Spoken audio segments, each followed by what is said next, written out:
Go to configure. I'm going to go to audio, and I'm going to turn my effects all the way down because I don't feel like hearing those birds the entire time. I advise you guys do the same, but whatever. Do what you want. Okay, so as you probably noticed, Ranger School is unlike the other schools that we offer in TFC. It is kind of like the first step into becoming a leader. Um, Obviously, like you got a welcome letter. This is the only course in the entire unit that I know of, other than OTC. I believe they started doing one too. That gives you like a welcome letter, and it just goes to show like the professionalism that I expect out of Ranger School graduates. You know, the Ranger tab means something in this unit. That's why not many people have them outside of Ranger leadership. Um, so just keep that in mind as we go through these things. I mean, everything is pretty much going to be a test, right? So whenever I go over things in this course, if you have any questions or don't understand something completely, highly recommend that you get with me. Ask me during the class is preferable, but if you didn't understand anything and later on you figure that out, get with me and we'll go over some other stuff before your day 2. And I'll explain that here in a minute. I'm not going to go through it twice, but if you haven't completed your advanced individual training courses or your land navigation course, which I'm pretty sure Hero's the only one here who's completed both, you need to make sure you get that done, right? You will not be able to, those of you who have already been promoted to specialist, you kind of got grandfathered into that, but you still have to complete those courses in order to get promoted again. Okay. They're not that long at all. You're definitely going to need them as a leader in the Rangers. And honestly, I apologize for it taking me so long to get those complete. But, any questions before we get started? All right. So you guys should open up the slides at this point. It should be on the first page, which is just the Ranger School slideshow accompaniment page, right? So welcome to Ranger School. Here you will learn the fundamentals of planning and executing a mission from a team, or from the team to the squad leader level. Here we will cover from receiving the warning order to training after the mission in preparation for the next. All content will be new. Understanding of all RASP subjects is expected to be known. Okay, so all those basic stuff we did in RASP, and I know it's been a while for some of you, I expect you guys to have an advanced knowledge of. Okay, which we'll find out once you go through your AIT and LATNAV courses how much of that shit you retained. So day 1, you guys can go ahead and go to the next slide number 2. So your prerequisites, you have to be an E4 specialist, which is it's been waived for the 2 PFCs in here. That's actually changed because you're gonna have to get your E4 before, or your Ranger School complete before you get specialist now. So I apologize, I need to change that. And a recommendation from leadership. Obviously, you guys all wanted to be here, and that's pretty much all I look forward to give you guys a recommendation. And the schedule, so day 1, we're going to go over the classroom, we're going to review battle drills, and we're going to review planning a little bit. And then day 2, you're going to be expected to perform, right? So day 2, you'll be given a warno, and you will be expected to plan and execute the mission, right, according to the criteria we set today. You go ahead and go to the 3rd slide. So there you go. There's your graduation criteria. You know, candidates will have completed the classroom portion. Candidates will have conducted 3 squad-size patrols while adding in leadership positions. You will lead 2 objectives, 1 raid and 1 ambush, all depending on how that lines up with, since there's 4 of you. So you're going to have to do 2 objectives in a team leader position, and then 1 objective as a squad leader minimum. Okay, since there's 4 objectives, some of you might wind up being team leader more than twice. So the whole goal of this, and this is a running theme throughout the leadership courses, is we train one up, right? So I'm not just going to train you how to be a team leader. I'm going to teach you a little bit about what a squad leader does too, so you'll understand a little better what he expects out of you, if that makes sense. It's much easier looking from one level up down and figuring out what your team leaders need to do while you're a squad leader than being a team leader and trying to figure out what you need to do. Hopefully that makes sense. Um, so yeah. Any questions about the graduation criteria or the 2-day schedule?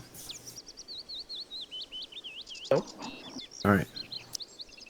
So you can go ahead and go to the next slide and then the next one. So now we're on troop leading procedures. Okay. So the first thing you will learn about is the troop leading procedures. They are used every week to plan and execute the weekend operations. Um, a lot of these things is things that we do automatically without really thinking about it. Obviously, we always receive the mission. We always get a warno. We always make a tentative plan. We always initiate movement. We conduct reconnaissance, whether before or after the op starts.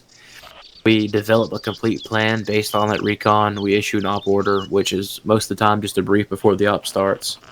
And then after the op is done, we always look back. We conduct an AAR, and then we supervise and refine what we can do better. Okay. Um, Hopefully that's clear. So in a team or a squad leader position, the first thing you'll receive is a warno or warning order slide. So a warno right there is pretty much a warning order gives subordinates an advance notice of an upcoming operation. This gives your team time to prepare. That's from the Ranger Handbook. Okay. Um, After receiving the warno, planning begins. And a good thing to remember and execute while preparing the plan is the 5-paragraph order, okay, which all of our warnos and op ords are recognized are broken up into. Okay, every single one you ever see that's released in whatever S3 ops in is always broken up into the 5-paragraph order.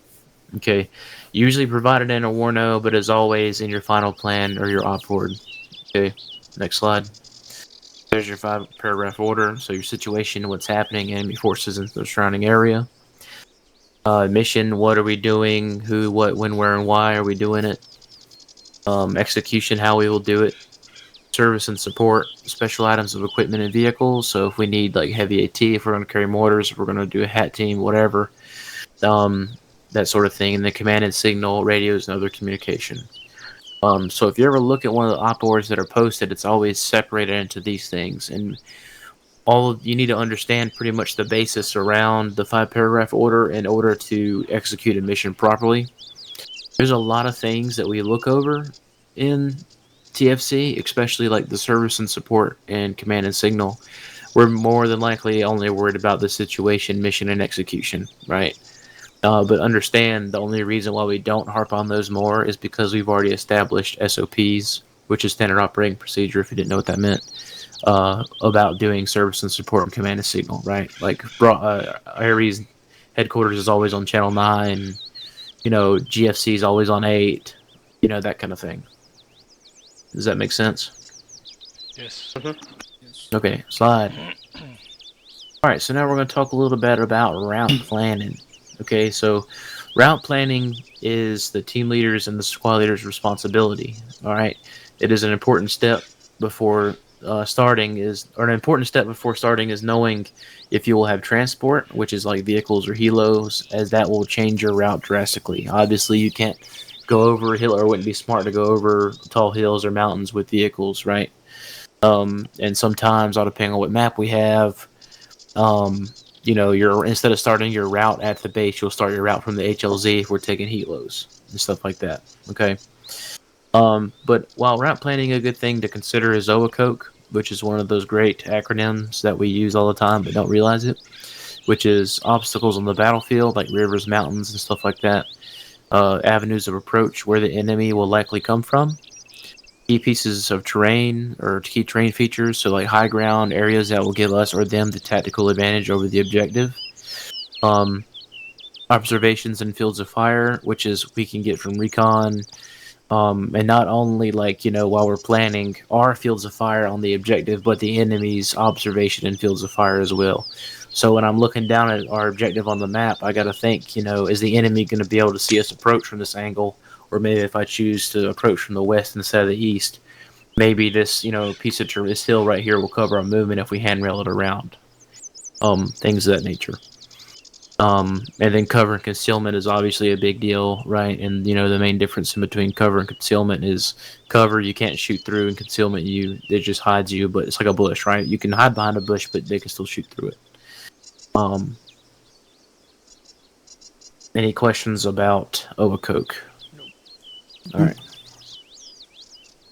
Slide. So here is an example of route planning, like contouring and detouring.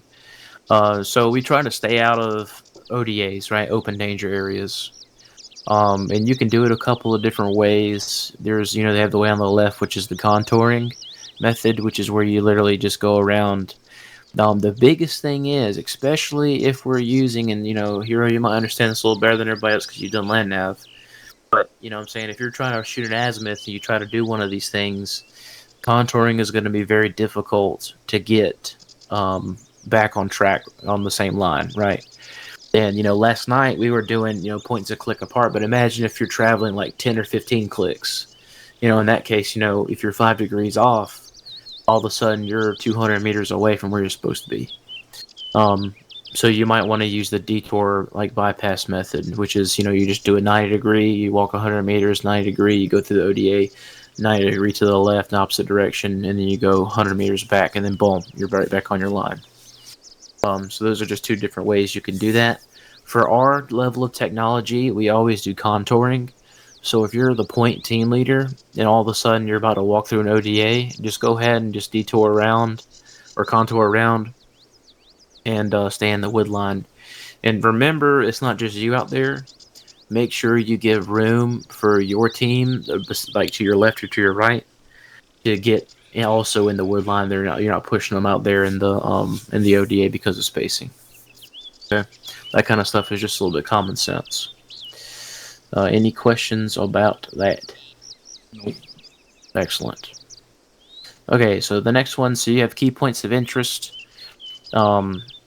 And again, route planning is a TL and SL responsibility. You should understand what these are and when we use them. Okay, and I'll kind of go over them here in a second. So you have your ORP, which is your objective rally point. It's where we stop before an objective, right? Normally, it's also where we'll run our leaders recon out of, which you guys may or may not have to do next Friday to understand the reality of what's going on. And pretty much like our last place where we're going to stop and rest before we go onto the objective if it was real life. Most of the time, 9 times out of 10 on our missions, we blow through our objective rally point or don't have one at all. We'll have a rally point, which is our next one in RP. So your rally point will most likely be also your release point. Okay, so it's the spot where we all split up and go to our little, security support or assault positions. And then it's also if shit goes haywire and goes wrong or we have to break contact, that's where we're going to meet back up. Okay. VDO is vehicle drop-off. That's self-explanatory. HLZ, helicopter landing zone. Again, self-explanatory. A TRP is a target reference point. Just like yesterday, whenever we were identifying like really like standoutish features on a map, like a mosque would be a TRP, a target reference point. So if I'm assigning sectors of fire for my team, if I point out a tree in the distance that just looks wonky, or a big ass rock or something, I'm gonna say, hey, that's your right limit of fire. That's also considered a TRP or a target reference point. You can also name specific areas, like a specific area where you think an enemy is going to come from as a target reference point, so you can command your saw gunners to shoot in that area. You can say shoot TRP 1 or TRP 2, and they can shoot in that area. This is great for area suppression if you're on the support element. And then you have an NAI, which is the name area of interest. Also KAI, which is known area of interest. And what that entails is pretty much we've gotten intel from a local source like last week. And then all of a sudden, like he says, they're somewhere in this block. So now that block is a known or a named area of interest.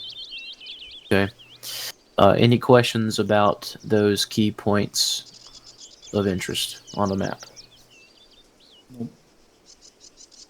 Okay.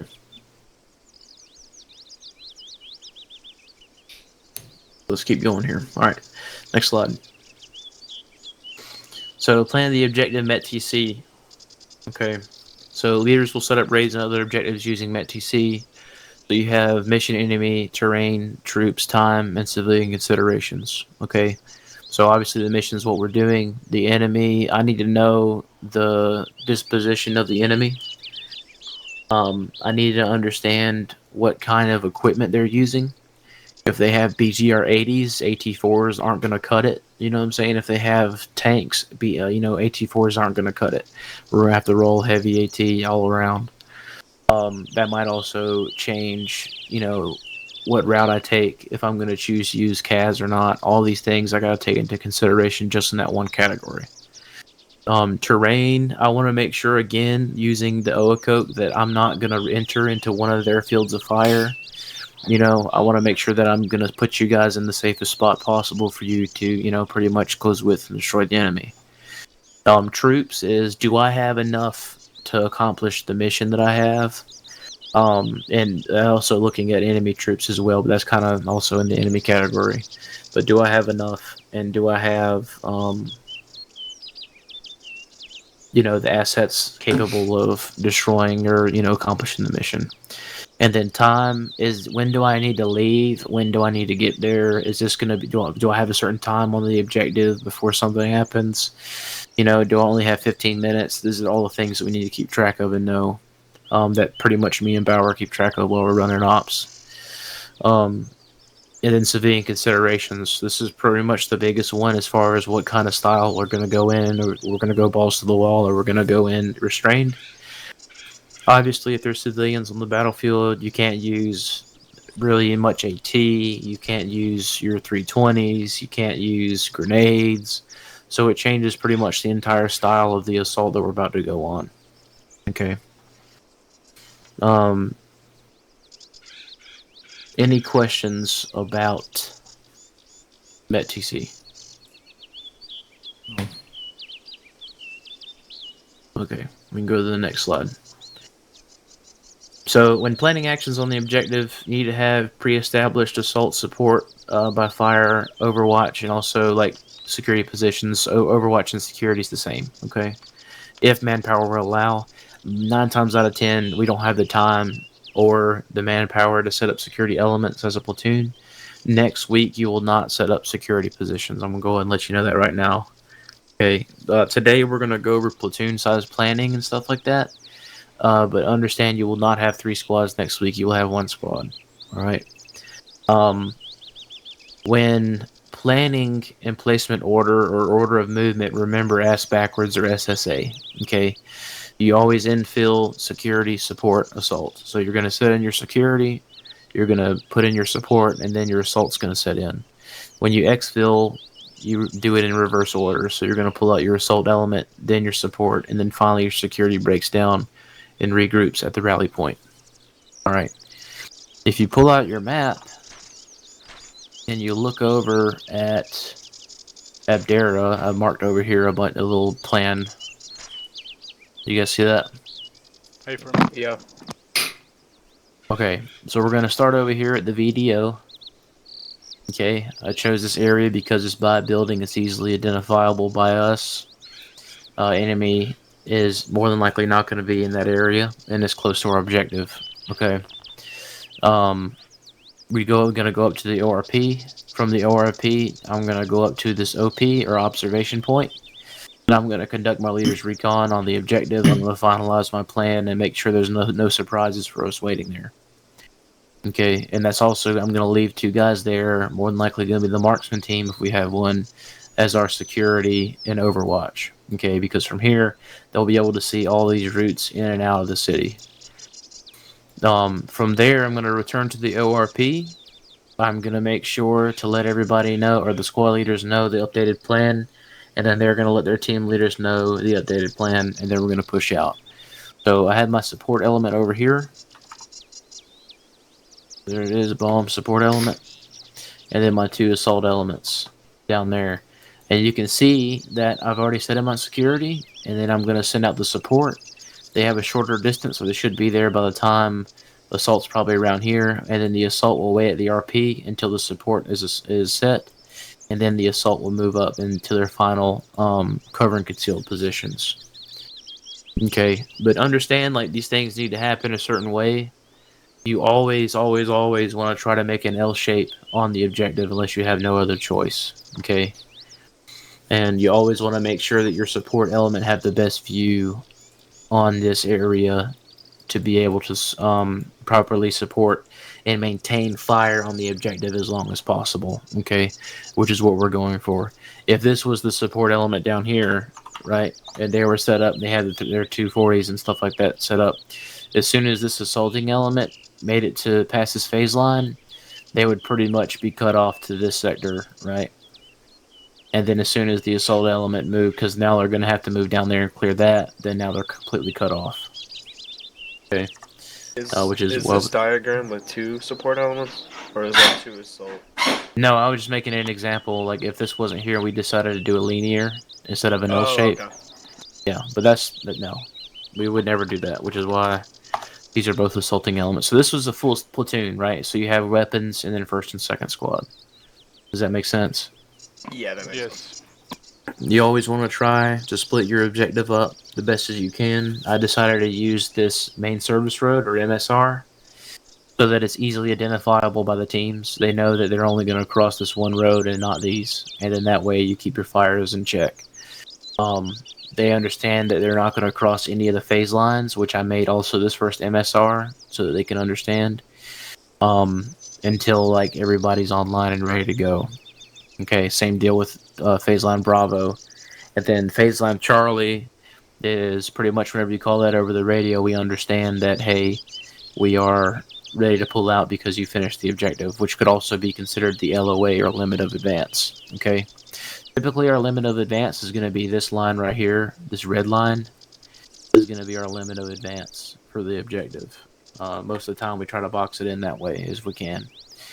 But understand, like, the squads are going to pretty much move through in this manner, and then move through all these buildings. They're going to be numbered as well. Each building or each squad might decide to do a different way. So, like, you know, these might be odd numbers, might be even numbers.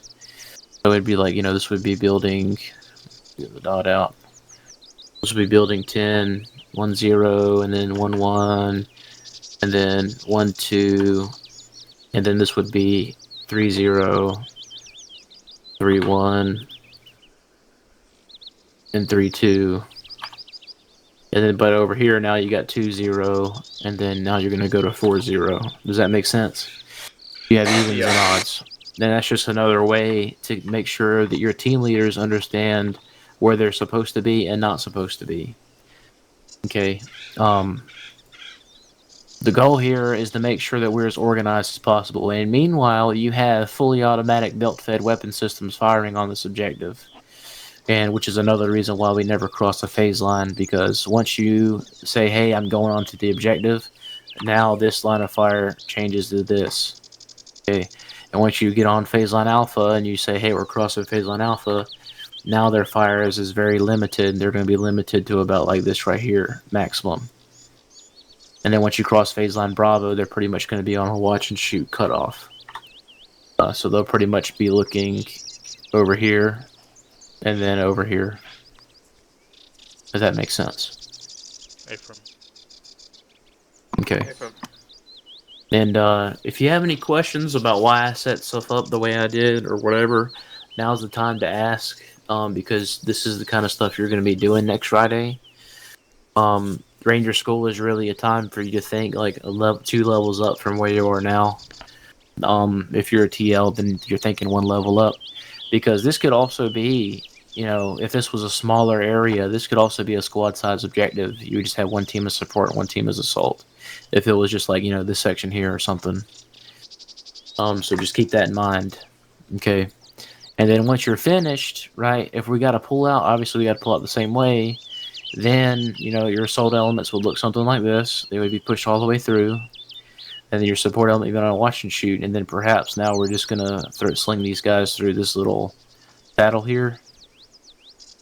And then they're going to pull out first. They're going to reach the ORP, then support, and then security, right? Because it's ass backwards. Okay. That's pretty crucially important there, because if you remove your support and then all of a sudden your assaulting elements run into contact on the way out, now your support has to haul ass back to their position and try to get set up again. Okay.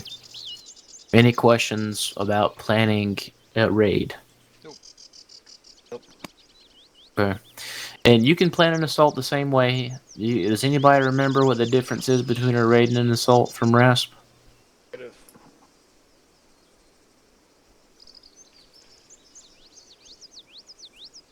No? I do not know. I think basically raid is to be inside the target area very quick, very fast, and do some damage, complete your objectives on next field as soon as possible. That's exactly right. So, a raid is we get in, we get out. It's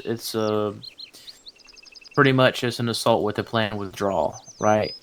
So we're going to attack this objective and then get right back out. We're not staying there for anything. An assault would be, all right, we're securing objective Lancer, and then some other dudes are going to come in. Some other dudes are going to come in and take over for us, and we're going to set up security positions and make sure they can get in there and get set up. An airfield seizure is a great example of an assault because we're actually going to stay there and make sure that the planes can land and stuff like that. Okay. But that's exactly right. So also understand what your mission is, and this is a big thing here recently that I've been pushing across the board in TFC is, if we're looking for an HVT, right, like Abdul Shabah or whatever, and we find Abdul Shabah in this building right there, this one, then we're not going to keep going, right? We're going to immediately break contact. Like, we killed him in this building. There's no reason for us to be here. We leave, right? So understand what your mission is and don't spend any more time on target than you have to. That's something that we tend to try to do because they think it's fun for us to stay there and get killed for 30 minutes as they send like 4 PTRs down the road. But in reality, in real life, like, I would not keep you guys on the objective any longer than you had to be there. Because it just don't make sense, right? Mm-hmm. So. All right. We can go back to the slides. Any questions? Oh. All right. We'll fucking see. All right. I guess is the ass backwards in level of importance assault support security. That's like security could be dropped off. Don't have enough people. Well, yeah. I mean, obviously, yeah. So you set in support or security support in an assault, and then most of the time we don't have enough dudes to set up security, so we won't, right? Obviously, like, you can't cut out the assault because then you're just going to be shooting rounds. So you can look at it that way. I mean, I don't look at it that way. I mean, most of the time, as you know, we just straight up assault. We don't do this. But if you're gonna do a raid by the book, as you'll see on the next slide, like, you're gonna need these elements for sure. Okay. It's just been a long time. Our op tempo is so quick. By the time this support gets set up, we're done. You know what I'm saying? Like, yeah. There's no, and we're gonna plan some ops in the future, especially on the campaign, where we'll actually have time to set up the ORP, do the leaders recon. You know what I'm saying? Actually get set up, because what happens is the times that we've tried to do it is the AIC is from 40 kilometers out, and they're highly alert by the time we get there. Oh, okay. So, but we're working on that in S4 and missions, and we're trying to get that worked out to where we can actually do our job. But most of the time we're just pretty much bounding up because we're in contact. But does that answer your question? Yep. All right. So on the next slide, you can see once again L shape. You can read the critical task on your own time. I pretty much explained the whole thing. But yeah, so you got your ORP, you got your security elements on either side of the road, making sure nothing gets in or out of the objective. And then you have your support and assault elements, right? And then you see over there on the other end is your limit of advance. So you want to make sure you have all those things set up. And that's straight out of the Ranger's Handbook. So if you don't like it, that's just the most realistic shit you'll ever do is this setup right here for a raid. Next slide. So the op board. So you want to make sure you read the op board every week, if you're a team leader especially, and understand the 5-paragraph order, what we talked about earlier. Okay. You need to understand especially if you're acting squad leader, for sure, what portions to include in your team squad brief, know who's in the battle space and how, and where they'll be. Understand the commander's intent, mission, and all locations relating to the AO we'll be working at. Or AO is area of operations. Okay. Making a good plan as a leader. When making a good plan as a leader, do it separate from the rest of everybody. Opinions are great, but having a truckload of plans can conflict with rapid timeline. And so that's why, in the beginning, I pull in all the squad leaders and I say, hey, this is what we're doing. This is where I want you guys at and when. And from there, you can do your own planning for your squad level stuff. And then they do their squad level stuff with their team leaders. And then the team leaders brief it to their men. So your op board, which is the finalized plan you see on the slide, finalized plan for all the units involved in the mission, it's organized in 5-paragraph order. You might not get all paragraphs in in the sense of, hey, this is the thing, this is the mission, this is this is that. But you'll get the mission, right? You'll get the plan, and you need to brief that to your men as well. Again, the only brief what your men need to know, and KISS, right? My favorite acronym, keep it simple, stupid. All right, there is no reason to make anything complicated in the game. We have super good battle drills that we use all the time. It works every single time. We're going to improve by getting more accurate with our weapon systems and better with our speed as far as decision making. But other than that, we're going to keep it simple as we can. Because more than likely when we get on the objective, it's going to be completely different from what we saw on the map. 9 times out of 10, from my experience. So the final part of preparing for a mission is making sure that before stepping off, your men has the correct equipment, weapons, and supplies to complete the mission as stated in the squad, platoon, frago, or op board. Biggest things, okay? And you can go ahead and switch to the next slide, but I'm going to hit something real quick. Biggest things, okay? You need a assault gunner in your team. Every single time, okay? Unless there's only 2 of you, then you can have him be a grenadier. But just because you can't really clear a room very accurately with the saw, but it's frowned upon, right? If you have a malfunction in your saw, it's going to take you a lot longer to clear that jam than with an M4. And yeah, the whole entire time, all 6 years I was in the Army, my M4 never jammed, not one time. So if you take good care of your equipment, it'll take good care of you, but that doesn't really apply to the game. But you always want to make sure that you have a saw gunner, and you always want to make sure that your 320, yourself, and your riflemen, unless they're just god-awfully heavy for whatever reason, which they shouldn't be, is carrying an AT4 on their back. Okay. Like always, always, always. That's one thing that we tend to forget the most because we don't save it in our kit. But before you step off as a team leader, you should be conducting your pre-combat checks and pre-combat inspections, okay? Which is the final part of planning is pre-op, okay? Which is, conducting your PCCs, PCIs on your team and on yourself as well. So you want to count your personnel and confirm the numbers of the squad and team. Always keep a head count, which we do in the form of ACE reports. If you start getting an ACE report and all of a sudden your saw gunner doesn't reply, obviously you need to figure out where he's at. Ensure that the team has the correct weapons and ammo for the mission. Delegate special items of equipment if necessary. So if you're whenever you get your demo qual, if you want to be in the ambush guy for that thing, you might have to delegate some 112s to your riflemen or to your grenadier, right? Just making sure that you have that in your team localized. And then obviously comms checks on proper radio channels, especially since we've made the switch to the new team net and squad nets. That's going to be extremely necessary. And you need to understand and really know, but especially in your squad. So, your squad lead, your squad net, your alpha team net, and your bravo team net, you should just know off the cuff, right? Or write it down on a slip of paper and tape it to your computer or something. Because that is absolutely 100% necessary if you got to get in contact with team leader, and you can't get him on your squad net. You need to switch to his team net and go ahead and try to contact him on there.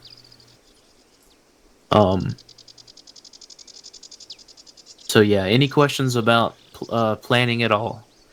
So that's planning the raid, route planning, PCCs and PCIs, METTC, all that stuff. Any questions? All right. Is everything making sense so far? Yes. All right. Cool. Is everybody still awake, right? Everybody's still here? Oh yeah. 50-50. Said 50-50.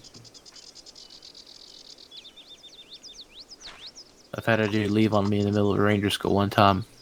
I'd be pissed. Oh, dude, I'd kick him out.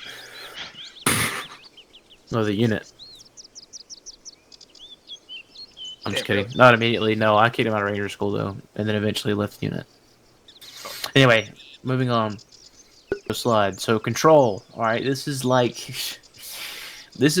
the most important thing as a leader, right? And it's also the most difficult and dynamic thing as a leader. Control.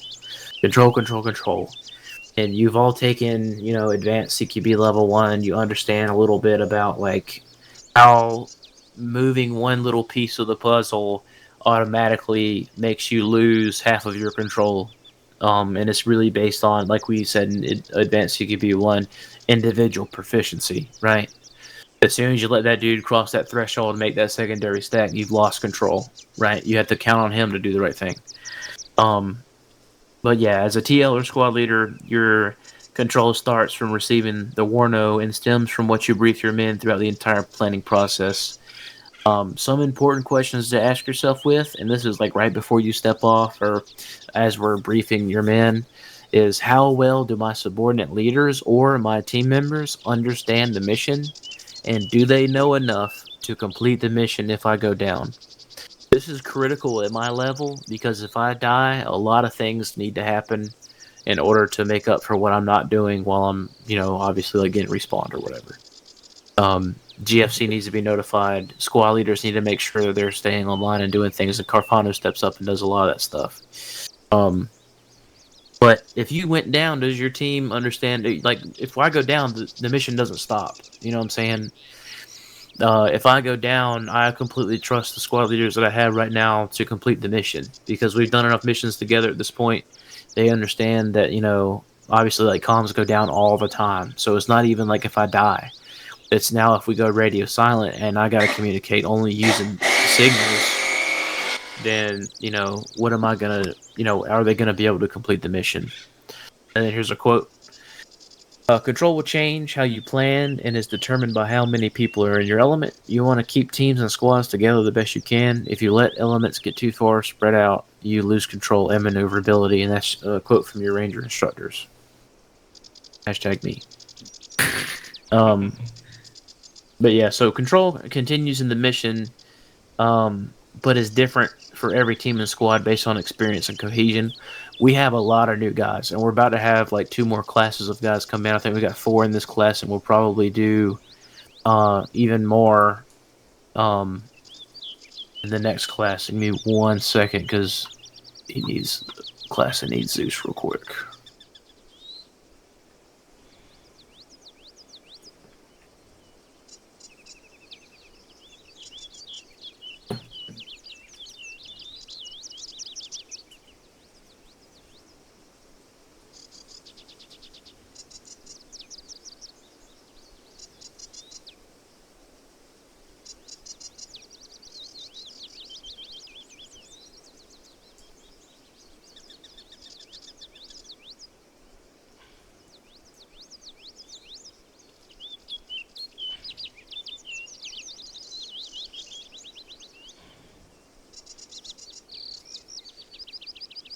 Okay, alright, sorry about that. All good. Alright, where was I? Oh yeah, control. Right. At the team leader level, you should be giving constant orders to your guys, ensuring that they are where they need to be and doing what they're supposed to be doing. They're brand new, okay?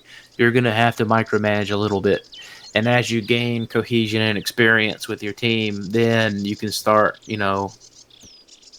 chipping away at that micromanaging a little bit. Obviously, if your saw gunner's been a saw gunner for 4 months and you know where he's going to be, you don't got to worry about making sure that he's doing the right thing. And then right there, I say this can be mitigated through team level training and cohesion, but understand that you are accountable for what your team does and does not do. You know what I'm saying? I'm accountable for what the platoon does not and does not do. Squad leaders are accountable for what your squad does and does not do, etc. Okay. Any questions on control? All right. Next slide. Execution. Okay. Execute the plan. Patrol to the objective. Whenever possible, Be the initiator of contact. Fight the enemy, not the plan, but do not stray from orders. Fight as a team and as a squad. When moving to the objective, remember your formations. When in contact, remember your battle drills, but always be ready to improvise. That's another quote by your RI. And then now we're getting into, you can notice like this change now from the silver thing to the map and the subdued ranger emblem. So now we're getting into like the combat stuff. So, and we're almost finished here with the classroom portion. I think the last bit is just battle drills. But yeah, so critical reports. Okay, and reports are pretty much how we paint the picture of what we are seeing or doing to leadership so that they can decide what to do with other elements in the formation. Okay, all reports should always be communicated all the way up the chain of command. So if you're acting squad leader, you need to make sure that I get your ace reports. You need to make sure if your dudes call out the 3Ds that it goes all the way up to me.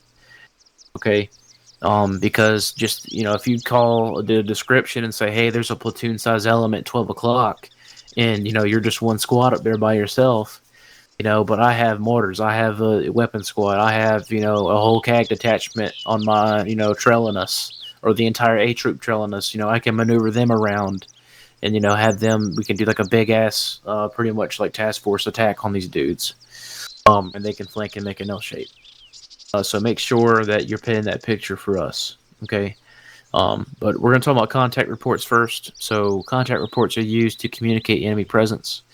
A salute report is normally given on a recon or when you are not in contact. Okay, the 3Ds are given when troops are in contact or in a tick, and immediate action is required.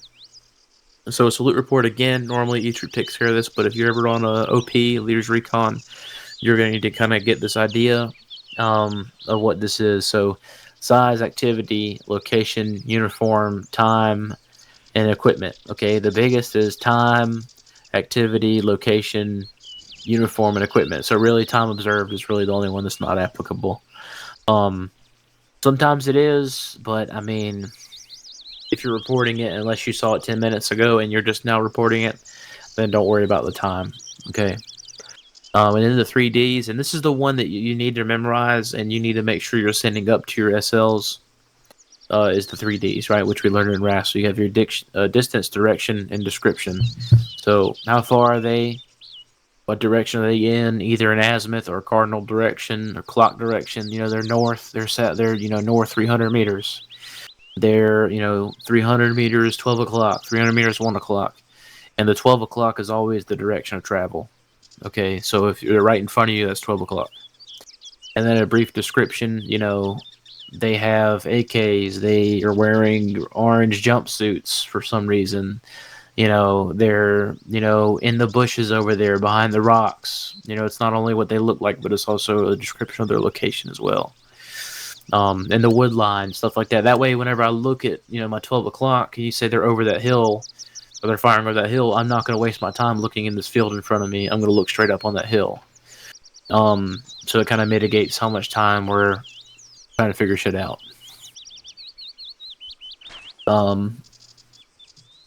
Yeah, so that's critical reports. Slide. So other reports, so you have your ACE reports and you have your GOTWA, okay, which is mostly on me. But your ACE report, you guys should all know, is your ammo, your casualty equipment. So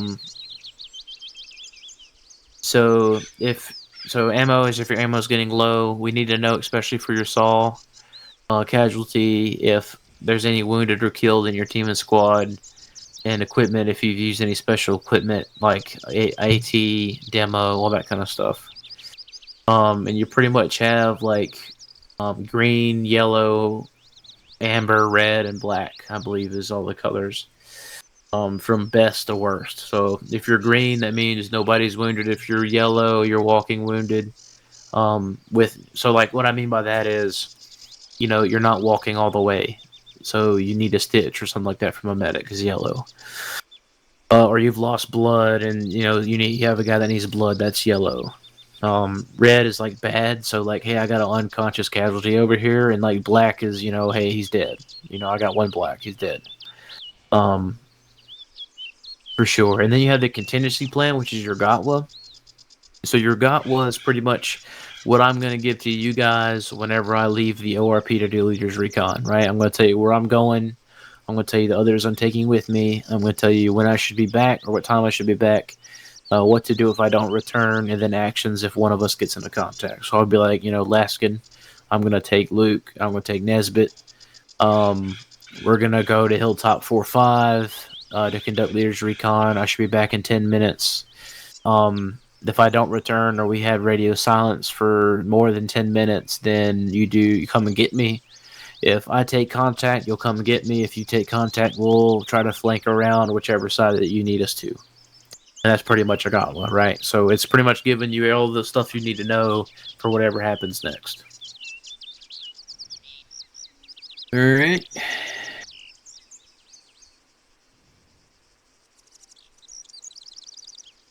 Any questions? Nope.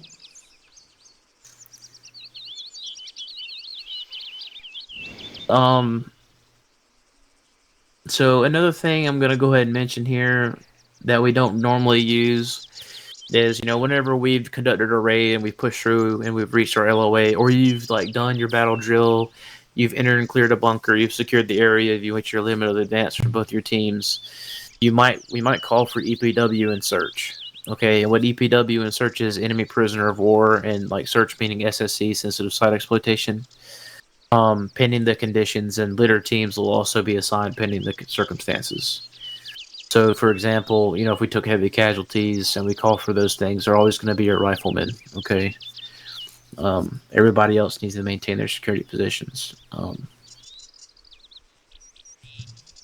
But yeah, that's just something I think I forgot to mention earlier. Slide. So, supervise and refine.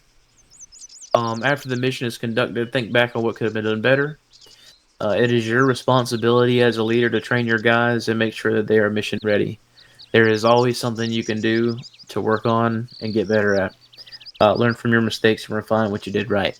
Okay, even if you don't think you did anything wrong, there's always something you could work on and get better at, quicker at, more effective.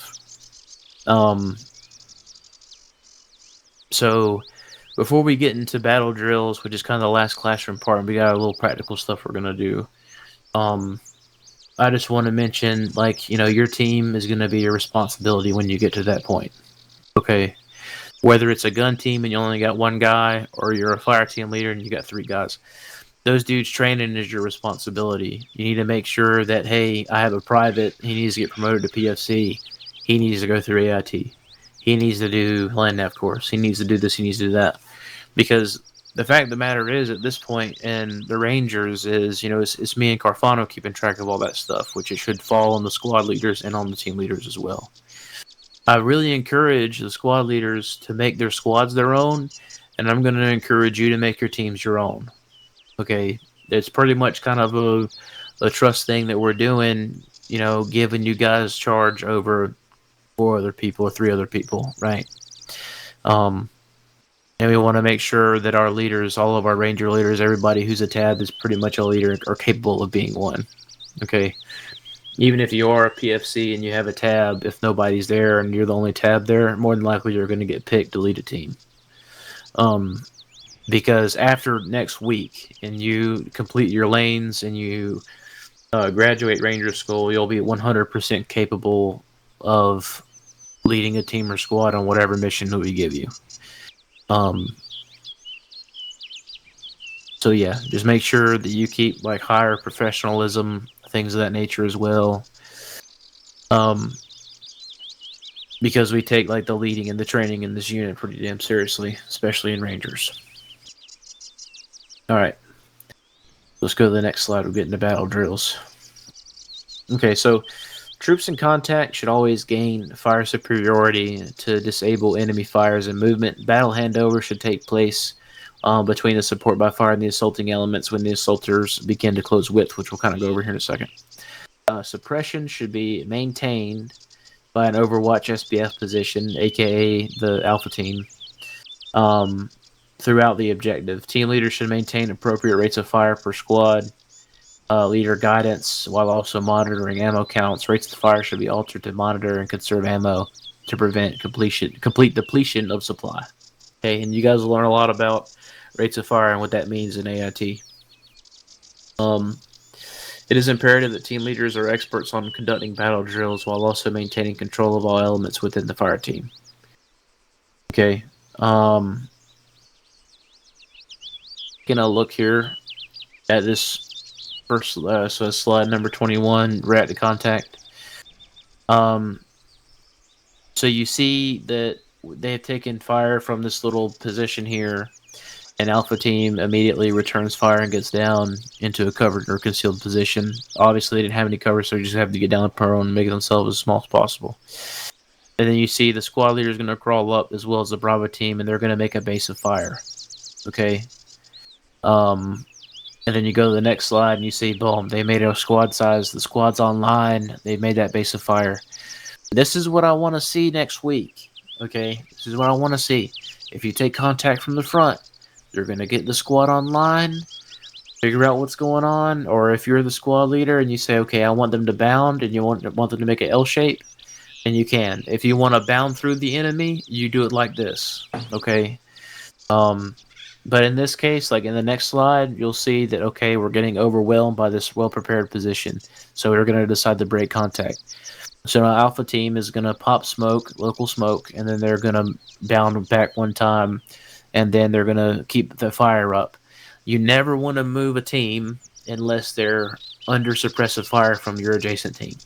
Okay? So you can call set, you can start firing, but I want to get to the point of cohesion in the squads to where whenever you're a team leader and you hear the other team start firing again, you know that that team is set and you can go ahead and bound back.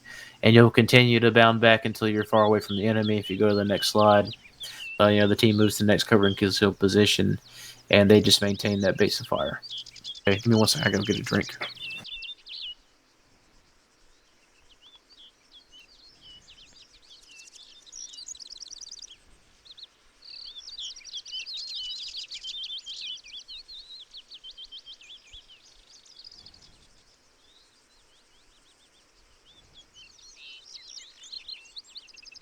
Ooh, a lot of talking. Okay. So yeah, you'll keep bounding back until you're out of sight of the enemy, and then you'll just get up and run, right? Oh, at this point, we'll, bound assets around, call for mortar fire, call artillery, whatever we gotta do to make sure we destroy the enemy so we can continue to our mission. Okay. Next slide. So you're patrolling, and you're reacting to a far ambush. Okay, so last we'd already done react to contact, we did break contact, and now we're doing react to a far ambush. So, what does anybody remember the difference in between a near and a far ambush from RASP? Somebody, come on.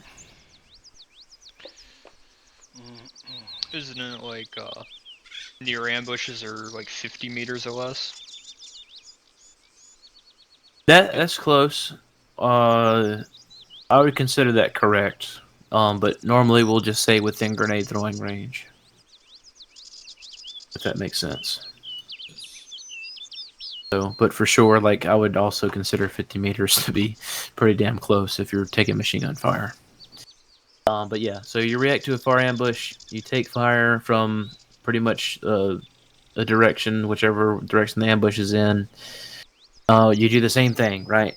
Your alpha team is going to get down. So if you're alpha team leader, immediately you're going to radio, you're going to put your team online, you're going to turn fire. This should all be completely 100% automatic, right? And then the next slide, the squad leader is going to grab Bravo team and he's going to bound them around to make that L shape as this alpha team is online. So you see how fast this is happening, right? Before alpha team's even online, the squad leader is bounding that team around to set up that L shape. Next slide. So now that they made the L shape, they're beginning to push through. Okay, this is also squad attack. Okay, so if you reacted to contact and said, you know what, we're going to bound around, we're going to do a bold flanking maneuver and hit this guy from the side, this would be also squad attack. Does that make sense to everybody? Roger. Okay, so if you decided not to break contact or not to get the squad online to flank, this is exactly the same thing. So you want to make sure, and this was the battle handover I was talking about earlier. Once that team starts pushing on that objective, it's on the squad leader and the team leaders to communicate the shift and lift fires. Okay, so Alpha team's going to maintain that suppressive fire until the Bravo team begins to move in, and then once Bravo team's moved in, they're going to call for a shift fire, and then once they're on the objective, they're going to call for a lift fire. Okay, just make sure that shift and lift happens. The last thing we want is for you guys to get smoked by Ranger rounds. Okay. As soon as your team is on that L shape, that flanking side, you need to go ahead and call. If you're the Alpha team leader, you need to go ahead and call for a ceasefire of all the 320s because you don't want to kill them with explosive. Does that make sense to everybody? That's super important. Yes. This is literally the bread and butter. All right. Next slide. So near ambush, super close, right? There is no good way to react to a near ambush. Okay. I've been in a simulated near ambush with simulation rounds against NATO troops, and it was freaking terrible. People are dug in. You've experienced from the sending in what a near ambush is, right? We do it all the time, and it sucks, okay? More than likely, not many people is going to leave alive, but if you are alive, you can do these steps. So you receive the fire from the near position. Next slide. You're immediately going to get your squad online, your team online in the direction of the fire. You're going to return fire and then immediately throw grenades, right? You're going to just chunk the grenades. There should be 9 grenades going into the wood line toward these dudes, okay? Once the grenades explode, you're immediately going to get up and push through, okay? They show here the squad leader decided to do an L shape again and try to do that, make that work. Which you can, or depending if you can see the position or not. But most time in a near ambush, when they're like last can say 50 meters or less, you're just gonna bound. Okay, you're just gonna bound. You're gonna try to find a nice cover and concealed position. But more than likely, why wouldn't you? You might be asking yourself like, why wouldn't we just break contact? This too close, right? But you can try to break contact, but if they're within 35 meters, that's so accurate of fire, like you have no choice but to turn and burn or throw grenades in our case. Whenever I was in the airborne infantry, they always just told us to turn and burn. They told us just to turn in the direction of the ambush and run the wood line, because more than likely that you have more likely chance of surviving or taking 1 or 2 out of the fight with you, if that makes sense. Again, there's no great way to react to an air ambush. Okay, any questions so far about anything? Okay, next slide. So here we have enter and clear trench. Okay, you want to make sure that you always secure and obscure your team. So here you see the trench system. You see those little star clusters, little things. Those are mortars. So we'll call for fire on that trench system before we even get there. And then we're going to throw local smokes. We're not going to call mortar smokes. You're not going to throw smokes in the trenches. You're going to throw smoke just literally right in front of the trench and pray to God it doesn't go in there, because the last thing you want to do with smoke grenades in general is obscure the enemy from us, right? We're trying to obscure us from the enemy so they can't see us. But as soon as you obscure them, if that makes sense, from you, then you can't no longer fire on them. But if I sling a smoke grenade right in front of us, they'll block my fire. But if I throw a grenade right in front of them, it's going to be so far away, I'll still be able to see well enough to shoot them. If that makes sense.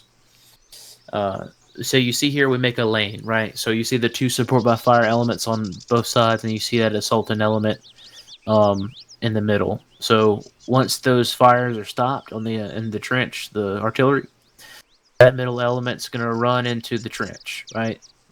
And these other 2 supporting elements are just going to be lighting up the trench around that breach point. They're just going to be firing over the trench, into the trench, however they can do. They're just suppressing the enemy, keeping their heads down so they can't shoot our assaulting element. Slide. Once the assaulting element has made a breach, the senior NCO, so using the suppressive as cover, establish a foothold, and the NCOIC, or the NCO in charge in the trench at the time, will direct traffic. More than likely, Carfano will go with the assaulting element. So you'll get in there, you'll start clearing out these trenches, but you want to make sure that you control your team and don't let them get out too far. Okay, if you get out too far in a maze of a trench and all of a sudden, like, you get lost and then you get turned around or you miss a turn and then you get shot in the back, it's just a bad day for everybody. Slide. And then now you start to push out, as you can see, even further. We push out the fires even further. The support by fire positions will actually wind up picking up and pushing into the trench, and then they'll set up supported fire on the other side of the trench, so like on the far side. Okay, does that make sense? It does now with your explanation. Okay, cool. So next slide. Breach and clear a mine wire obstacle. We actually do that. We used to do this shit every colex or on that one colex, but we're probably gonna wind up doing this. I'm pretty much gonna say it like this. This is probably between enter and clear trench and breach and clear mine wire obstacle. I've actually cleared mine wires obstacle whenever I was an engineer in the Rangers before I became the CO, like 8 times. Okay, and I'm pretty sure they're gonna try to bring it back. So this is a very possible thing that can happen to us. So the same thing happens here as the trench. Okay, we're gonna set up a lane that we're gonna clear the mine wire obstacle. Okay, remember, create a breach point. We're gonna set up a SBF on both sides of the breach point. This time we're not gonna smoke near. We're gonna smoke far only. So 320s and mortar smoke only, because you do not want to obscure the minefield from the engineer. Okay, trust me. Like, you want to be able to see what you're doing out there.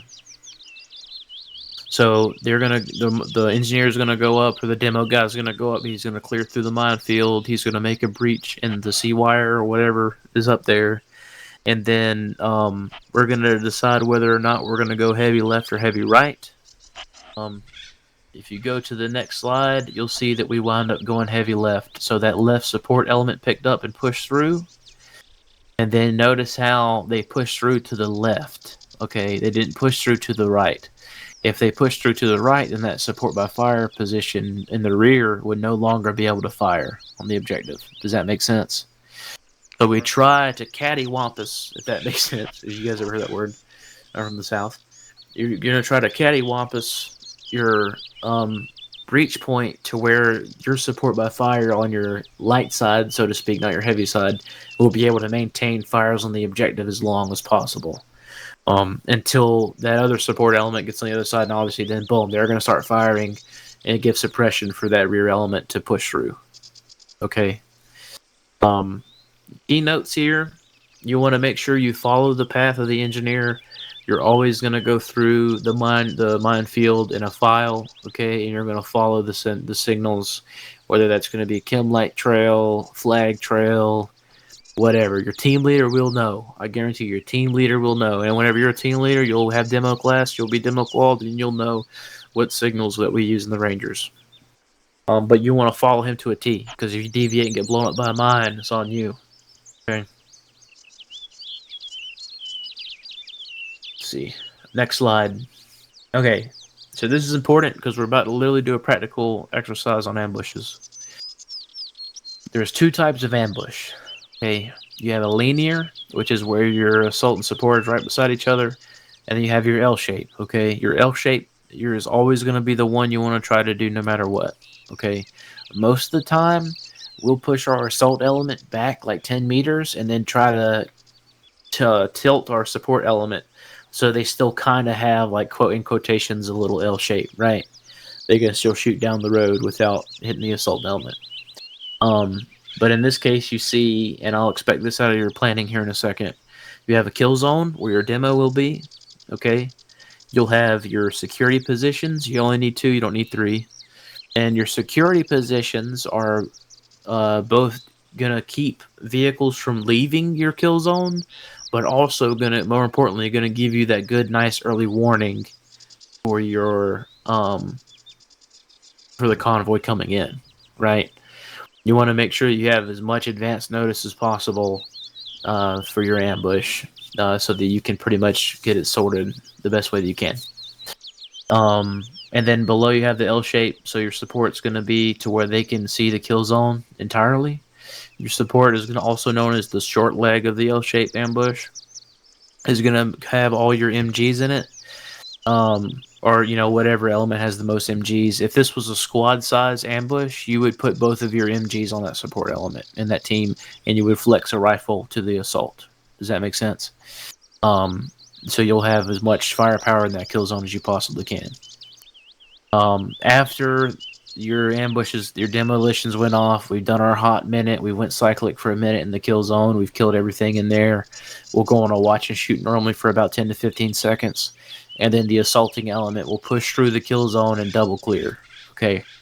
If we're looking for anybody in specific to kill, we'll check dog tags, we'll do SSC, whatever we gotta do. Normally we don't.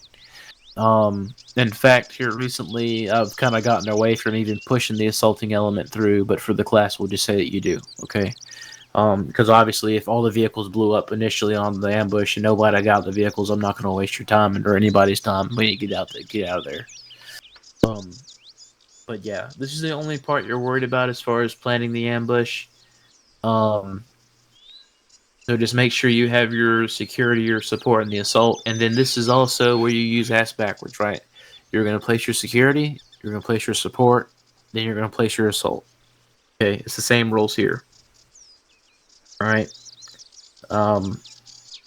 Next slide, we should be improvising the side slide. So it is important not to memorize, like I always say, but to understand the battle drills as tools in your toolbox. Whenever something happens, you immediately return fire and you immediately get your team online. Immediately. Okay? You don't need your squad leader to tell you to do that. It should happen organically. If you're the Bravo team leader, you need to get your team ready to bound up and get online as a squad, or you need to get your team ready to flank you to the left or the right. You need to be looking past the alpha team and trying to figure out where that enemy is so that you can make that decision if your squad leader, whatever your squad leader decides. Okay. It will be up to you to make sure that your team understands, or your squad, if you become a squad leader, knows how to conduct these battle drills the way that you're going to run it. Okay. And a wrong decision is always better than no decision. And that's another quote from your RASP instructors. So many times we take contact and nothing happens, and I have to go on the radio and tell the squad leaders to do something. Okay. It's a very real thing, and it's something that once we have more dudes showing up on Wednesdays, something we need to practice is just doing these battle drills and getting proficient at reacting to contact and breaking contact and conducting a squad assault and those kind of things. And bounding through objectives. That's something that, we never practice, but we should. All right, any questions about anything we covered today? Nope. All right, we're about to find out. Do some practical. Let's see. Excuse me. All right, so I'm going to draw some circles on the map. And those circles are going to have some names on them. And you can determine where in the circle you want your kill box to be.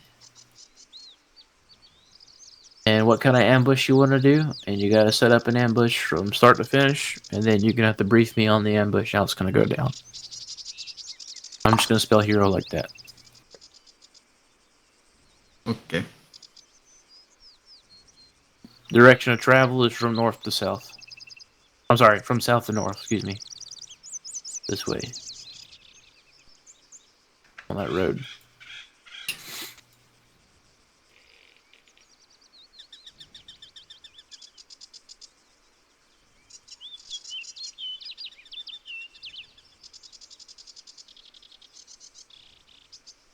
I might choose a different road for you guys, because...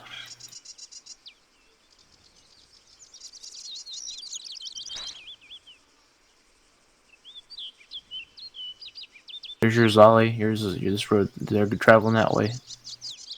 East to west, copy. And then we'll do one right here. Who do we got left? Who's left? Pigs. Pigs. There you go. So go ahead and draw your kill box in red. Then you can delete that circle, and then you're just set up your units in blue.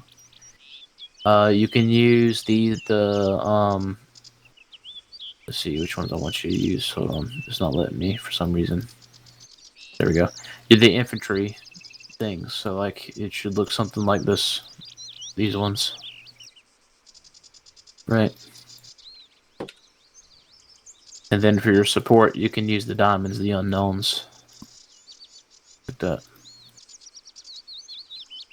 For your security, excuse me. For your support and assault, you can use the infantry square. Alright, and if Delete you stuff from the map. you press delete, you hover over it and press delete. If you want to draw straight lines, you do Control Shift and drag, click and drag. If you want to do curvy lines, you hold Control and then you click and drag. And then make sure that your kill boxes are in red, and you can change that color of your line. Up at the top, you'll see one square or two drop-down menus at the top right. One's going to be your emblems, and one's going to be your color.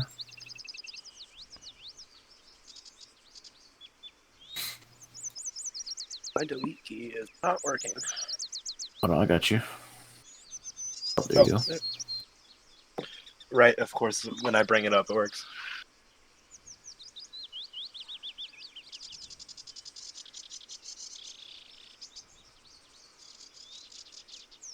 And this convoy is going to be like 3 Urals and a BTR in front.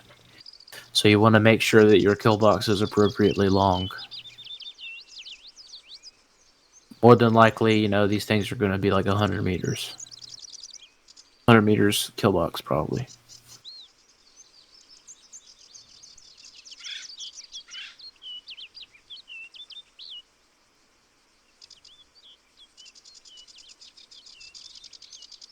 If you want to change the color of something without having to place another, you can double click on it and then just change it to blue.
Let me know whenever you're finished, or if you need to ask a question.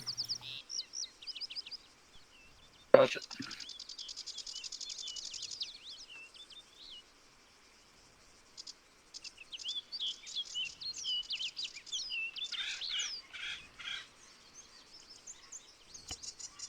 What color are we doing for the troops? Blue. You can use the infantry squares for the assault and the support, and then the diamond for the security position. And you can have 1 or 2 security positions, that's up to you.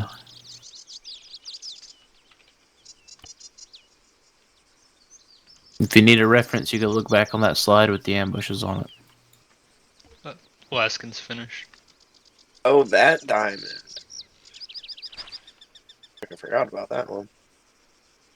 Okay. Walk me through your Biggs ambush, is done. Laskin. Set it up is a good part because it's a decent bit of straight road.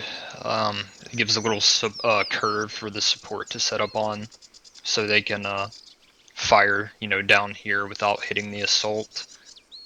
The assault's gonna be here. Security's a decent bit away, so they can give early warning and the outside security. And probably didn't draw the kill box long enough, but I think it's okay.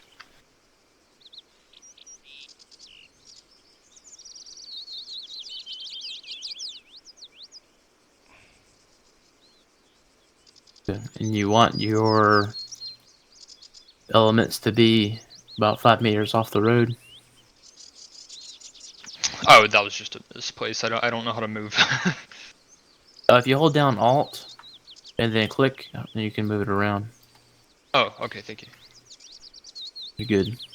No, they would definitely be further away. It's just I didn't know how to move it. And then I'm guessing this is gonna be. You can if you double click on it, you can also change the rotation as well. You're trying to do it like that. Yeah, that's what I was trying to do. I gotcha. Okay. Yeah, I like it. So the only thing I can really couple things is this is downhill. I guess I don't know. Yeah, it's 100% just the downhill. If you go to your S20, a really easy way you can do it. For some reason, I can't open my S20. It keeps popping up the Zeus thing. If you go on your S20 and go over there, you can see the elevation change. But yeah, so your support is going to be cut off by like the top of this hill, especially if that's your kill box. Now, if you move your kill box up here, that would probably be better. In this circle that I drew, I would probably have made my kill box like right in here. I would have made my kill box probably like right in here. And then made it that nice L shape. Like this.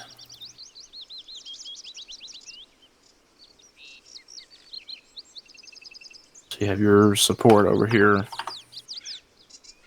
And your assault. So that the reason why we always want to do an L shape on a corner, because the vehicles are going to slow down, right? Okay. Which granted, this is uphill, so it would be kind of slowing down. But this way, also you have some foliage, and your support will be on the high ground, looking down at this road. And then I would probably just have one security position up here on this hill, because from this hill they'd be able to see all the way down this road and all the way down this road, like probably all the way down to Aristi or even further south. Yeah, Does that make that sense? makes a lot of sense. Yeah, I just don't really know how to read a map, so I didn't know it was going uphill. Yeah, so that's why you got the land nav course, you know what I'm saying? That's why. You'll learn how to read a map, boy. You'll learn how to read a map. No, but no, this ambush down here would have worked. Okay. But especially for the demo guys, you want to make sure that you have like a minimum of 100 meters, and I did mine a little short too. Mine really should have been a little bit longer than that. You want to have a minimum of 100 meters square for them to be able to freely place the demo where they need to. For our SOP. Understood. Which once you go through demo, you have some courses to go through for sure, and all this will kind of come together. But other than that, as long as you can kind of see my points that I was making, it's kind of like you always want to split stack on a door, you always want to L shape in any situation tactical. No matter what, like if you can afford to do an L shape, then if you can make it work, do it. Which you did. I like the fact that you cattywampus this support to be able to shoot down the road. I do like that. But yeah, I understand that map reading is a huge part of team leading and route planning for sure. And something I would normally go over right now, but since you still have to go through the land nav course, I'll wait until then. What are Hero and Ollie? Are you guys placing stuff down yet? Yeah. I'm good. What channel are you placing stuff in? I can't see your stuff. I don't even see it. Like, usually it'd be grayed Oh, out. vehicle. It just autoed to vehicle, I guess. Oh shit. Can you double click on your stuff and then you should see show to at the bottom and then click on side channel? There you go. Okay, I can see I can start to see. Whew. Alright. Yeah, I also thought they were just, like, sitting there. Alright, but yeah, Alaskan, that's good. Here, hold on. I'll actually go and give you the next thing. Yes, sir. So if you go to the east side of the map, I want you to do a squad size raid on this little compound here. Okay. You see what I'm talking about, Frenny? Yes, sir. If you go to the north side to that church, which is on my dot I just made, that's going to be your start point. Okay. You'll have a squad, and you'll also have 2 MRAPs with Crow 50 cals. Okay. So you need to plan just kind of like what I did over there. If you need to look at a reference point, you need to pretty much plan just like I did Objective Lancer. So like have your VDO. You don't really need an ORP unless you want to, and just kind of plan the raid out on Frenny. Okay. Gotcha. And again, you have a squad size, so you have yourself and your 2 teams, and you have 2 MRAPs as transport. Okay, no drivers. You got to drive them yourself with your squad. So you might have to VDO somewhere. And then let me know whenever you're ready to go over it. All right, Biggs. Alright, finished? so yeah, I am. Since it was an open road with no curves, I couldn't utilize an L-shaped ambush, but I tried the best I could to kind of have that supporting element, shoot down the roads. That's why I offset it. I don't know what that would be. And then the salting element is up on the hill because I noticed it was kind of going into gully. So they're up on that. They have the, I guess, high ground, and then the security element down here is giving their kind of early warning about it.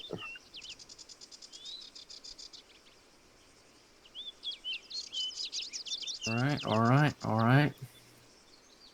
I'll say pretty much the same thing about and this is not really on you. It's more of a demo thing. Just make sure you extend that kill box out a little more. Yeah. To make it like a minimum 100-meter kill box, I'll probably say. But I like your assault and support and placements. Just make sure that whenever you set this up next week, if you're the guy that's setting this up, the support element, that you designate that limit of fire for that supporting element to where they're not going to hit the assault. So you got to give them that, you know what I'm saying? Yeah. That limit of fire. The sector of fire. Damn, I couldn't think of that for a second. You want to make sure they have their sectors of fire divvied out where they can shoot properly. And is that something I can write on the map?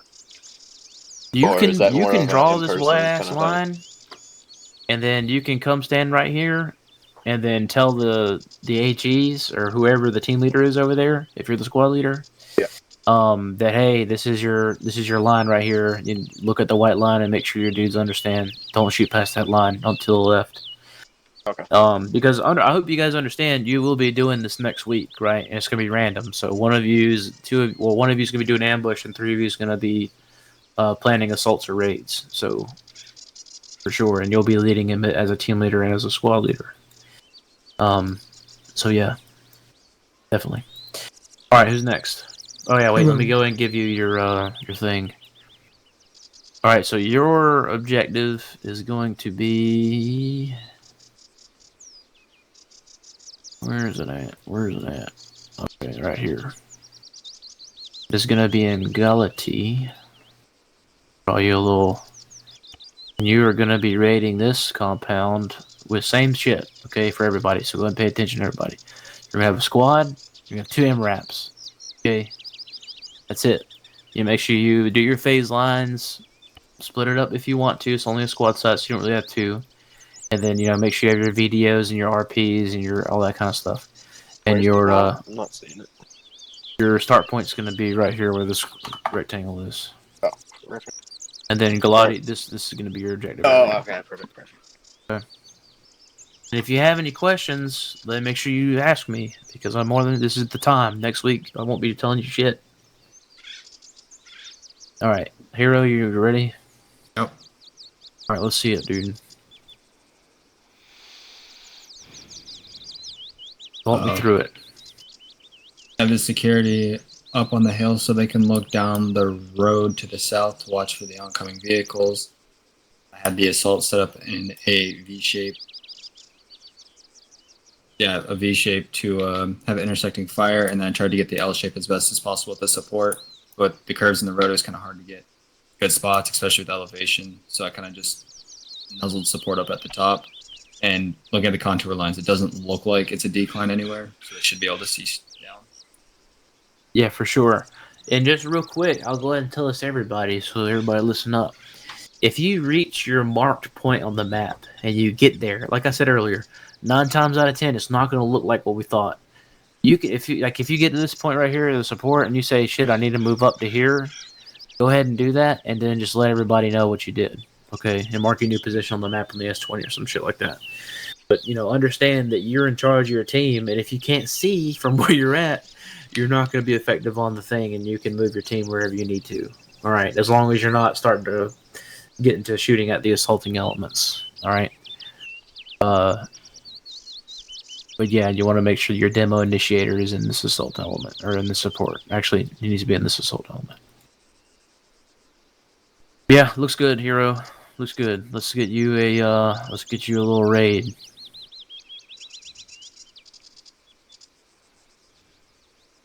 Okay, so your raid is gonna be in Ifestonia. I'm gonna draw it. Let's just do this. Let's do just these buildings. Don't worry about none of the other ones. And your VDO, or I'm sorry, your start point is gonna be up here where we marked those power station yesterday. Remember that power station? I remember. Yeah, better remember. I remember that shit, dude.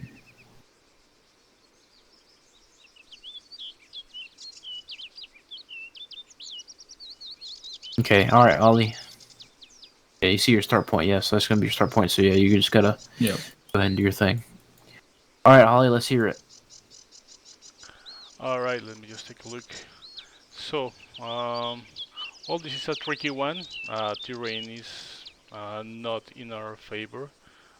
We have a very long MSR coming from the east.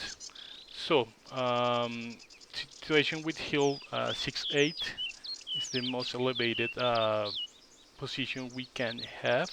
I tried to make the ambush more to the northwestern side, as we can use the L shape of the road naturally. However, I mean, we're still a lot in the open either way. So as soon as convoy passes through the what I have marked as kill zone, either way they will like spot us. So basically, well, I laid this this strip of MSR for the kill zone for demo. Support element, a little bit of road. I don't want to be on top of the road. Not to make it that obvious. Security element a little bit to the northeast, just to be a little bit concealed, to have proper view of the movement of the convoy. Security element in the back, which can be a guy or two, just because, you know, habits. So yeah, that's basically convoy enters the kill zone. We have the demo. We have heavy MGs and ATs to support the location. Well, that's it. Try to figure out and hoping everything comes to a right end for us as Blue Force. For sure. Yeah, that looks good. Can't think of. Yeah, my main concern in this area is the concealment part. Like, try to remain hidden as much as possible. But Yeah. Yeah, for sure. I mean, if you zoom in enough, it looks like there's trees in that area. So hopefully, um, it would provide some cover. I know these green circles and stuff aren't always accurate. But yeah, for sure. Um, looks good, right? I mean, that's the reason why we can dig trenches and stuff. Get in there. right. Alrighty, let's see. Let's see, get Ollie one.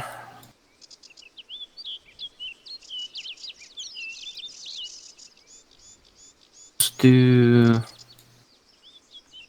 Alright, Ollie. you're gonna be over by Thera, the big ass town in the middle with a factory in it. And you can raid. You can raid this factory. So yeah, do the whole 9 yards. Make sure you got like number the buildings, everything. We're about to like just go ahead and pretend like we're about to go on the ship. Your SP will be over by the marksman house. And again, like same deal. You got a squad, 2 teams, like 2 MRAPs.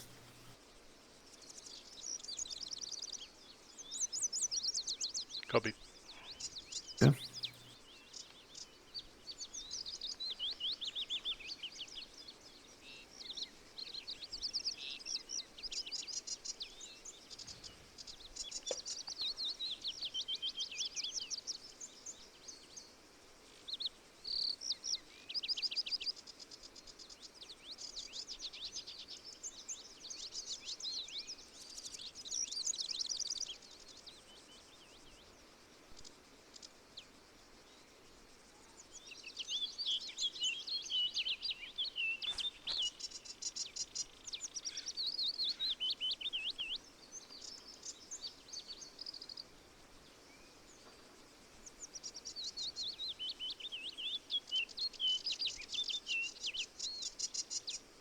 ORP is the point that is right before on target, correct?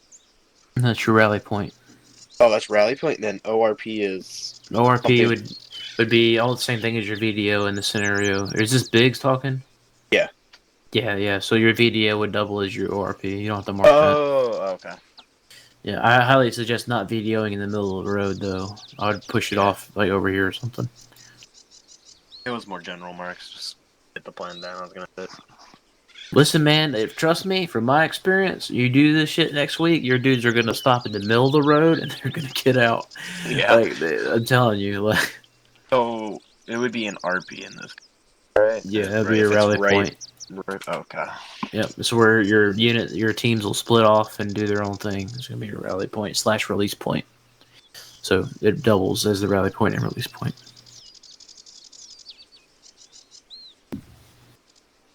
Got water on my keyboard. Half my LEDs don't work. It's making it very hard.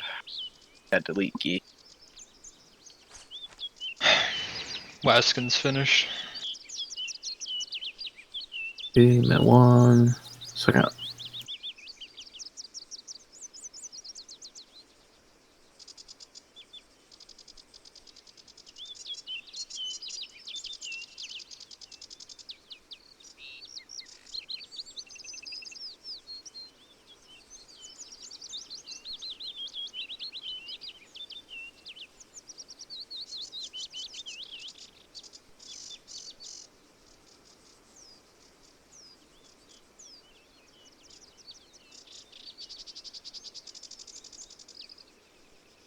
Okay.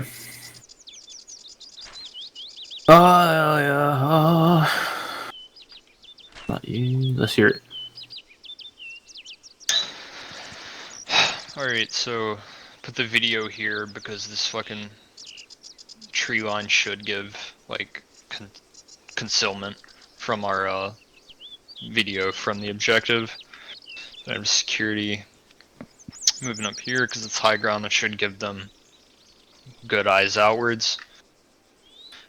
There wasn't exactly great places to put the support, so put them here because it looks like. Oh no, a little like patch that'd be good to build trenches at. Plus, they'd still have the downhill firing position from the side of the objective. Moving the assault teams into the RP. I mean, it's a little shitty, but I couldn't really find a better way. But I did have them move through this little gully here and put the release point behind these buildings. I have them both falling like inside this compound. Then the first assault stopping in the fucking tree line here, and the other, I guess, taking like the path of least resistance into the other tree line right there. And I mainly had this assaulting element delegated to this compound because it's a big ass building. So tried to give them, I guess, a bit less work to do on the outside. And I have the first phase line so far down because I really didn't want this outside team having to just fucking stop in the middle of nowhere. So I would have them to clear these buildings and stop here when this team gets to the end of the building. I think that's about it. Okay. I like it. I like it. Just remember next week you're not going to have enough dudes to set up the security. Yeah, Because I a just lot put that of there 'cause it was on the thing. yeah, I say that only because every time I don't say it, people try to put like one guy out for security. I'm like, dude, just don't. You don't got the guys for that, like, you know. And then they wind up getting lost. We've had that happen like twice. Without the security, the support's still up here. Yeah. So. Oh yeah, 100%. So. Yeah, I mean, I like it. And then, you know, after it's all said and done, the security and support can get back in the vehicles and drive them down and pick them up and then leave. Back at the RP, probably. Yeah, I mean, this works. 100%. It works. All depending on the situation, which, again, like I said, you're good to go. Like, I have no problems with this. You can, like, literally VDO right outside the compound. But I like your stealth approach here a little more than that, to be honest with you, for the situation. So, yeah, good job. I like it. Thank you. I like it. You're well done. Did you learn anything, Laskin? Oh, 100%. I wouldn't have known how to do this without the slides. Okay, cool. And that's the purpose, right? So now whenever you're a team leader, you'll understand like what you're looking at and where you need to be and stuff like that. And I mean, you should expect this breakdown from your squad leader. Okay? And if you don't get it, you need to ask for it so that you understand like where you need to put your team and when you need to be there and stuff like that.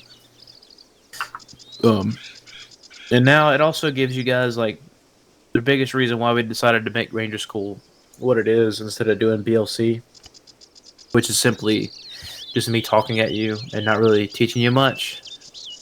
Because it was literally a bunch of stuff copy and pasted out of ArmA FM, which is like a field manual, which is, I'm telling you, it was very dry.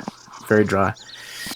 Is because, like, you know, we're showing you what we do at a platoon level, right? So if you have to sit and wait for something or, you know, you like, what are we waiting on? And more than likely you're waiting on the support to get set up before you guys move in. But now you kind of get the bigger picture of what we're doing most of the time. And also you'll be able to understand all the markings we put on the map. And like kind of where you fit into it. For sure. Alright, who else was done? Biggs is done. Biggs is done. Let's see. I was at Galat D. Oh yeah. Alright, dude. Walk me through it. Alright, so starting at that starting point, I drove up behind that mountain because there didn't seem to be, from what the map looked like, any good position to put the tools without having them spotted.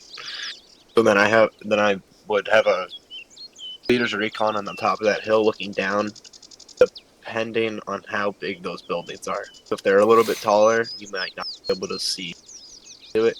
And if you don't see into it, we would just go on further with the RP down here. Okay, real quick. What's the elevation right here at your leader's recon? It's a little higher than 110. Than 95. Yep. If you follow that contour line, and you got about 2 meters interval, it's gonna be about 99. So this is actually going downhill. Oh. Yeah. Is it? So you 100%, but yeah, because look, it's 110 right here, and it keeps going uphill, up, and now it's 128. Yeah, but that's okay. I see what you were trying to do, but yeah, you also need to go through the LEDNAV course too. You'll understand after that. Yeah. There's a reason why we do this in order. I'm grandfathering you guys into Ranger School. Like, you guys aren't supposed to be here. All right. But yeah, so you understand kind of what's going on with this situation here, especially for a raid. You might not even need to do leaders recon. That's up to you. Yeah, it was more of a just touching all the bases as a concept kind of thing. I got you. I mean, if you wanted it to be super bold, you could have went pretty much off road and went around this way and kind of went up there and did your leaders recon.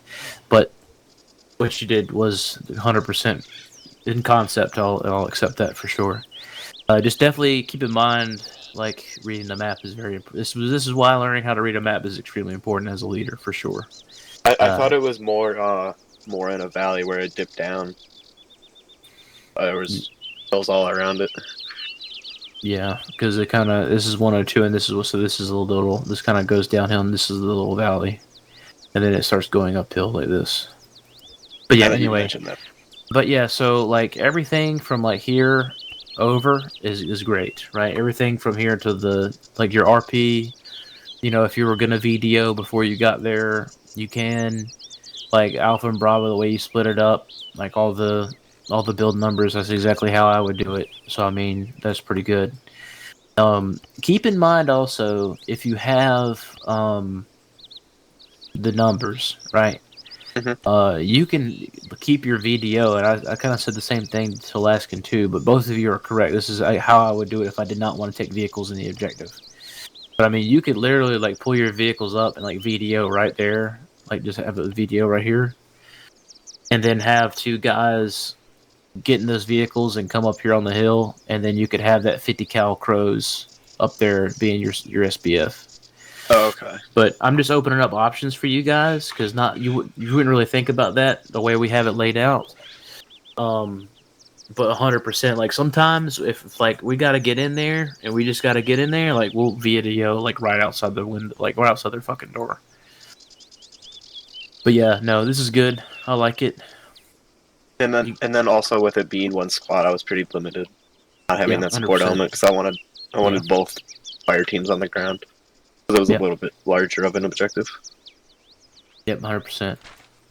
Everything's 100% justified in that objective for sure. Good work. All right, who's ready? Who else is ready? Hero. All right, let's do it. All right. So, just looking at the map terrain-wise, I decided to take us off-road. Have the VDO kind of in the saddle between the two mountains.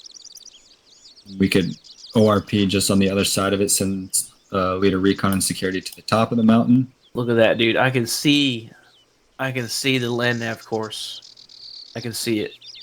I'm feeling it. Look at that. He already said through the saddle. I'm like, hell yeah, dude. Old boy's paying attention. I'm sorry. Go ahead. I'm sorry. I get excited. And everyone can regroup at the ORP. We'll push support up onto a little bit of a higher elevation and have assault break off. Kind of like that, I guess, the south side of Estonia and move inwards. Yep.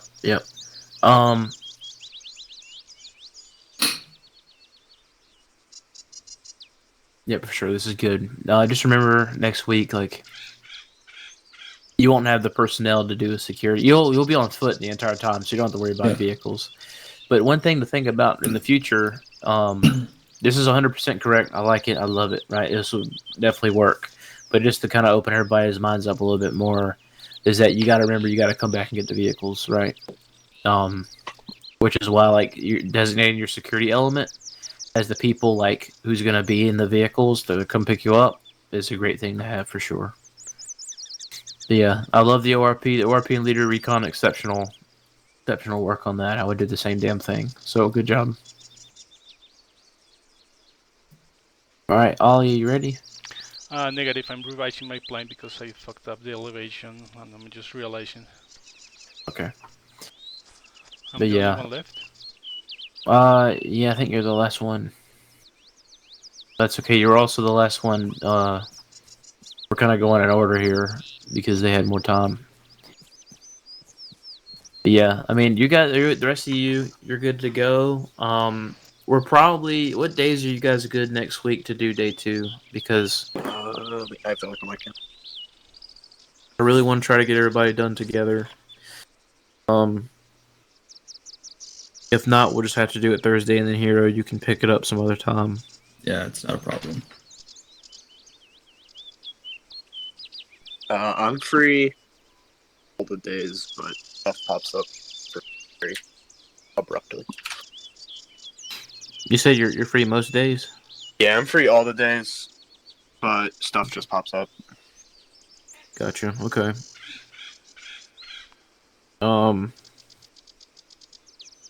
Probably. I mean, we could use it as a Wednesday training objective as the D Ranger School, but I prefer to keep that platoon training.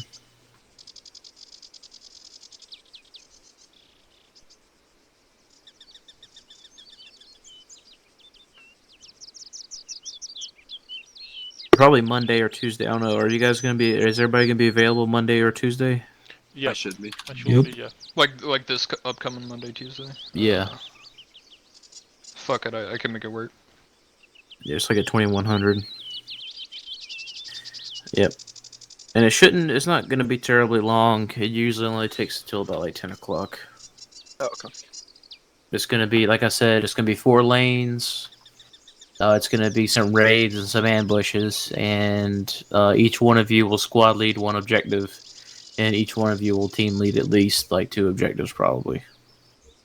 And then at the end of each objective, we'll have an AAR, where I'll go over your plan, and we'll talk about what went right and what went wrong, and what you would do differently. And most of the time, like by the time you guys get done with the night, you're pretty damn proficient at planning raids and ambushes. So, you know, especially raids. I mean, that's our bread and butter, right?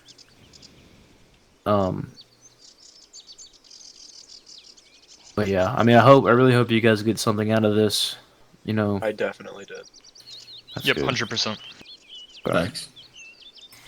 But now you, especially Laskin's been rolling as a team leader for a hot minute now. He hasn't been to Ranger School yet.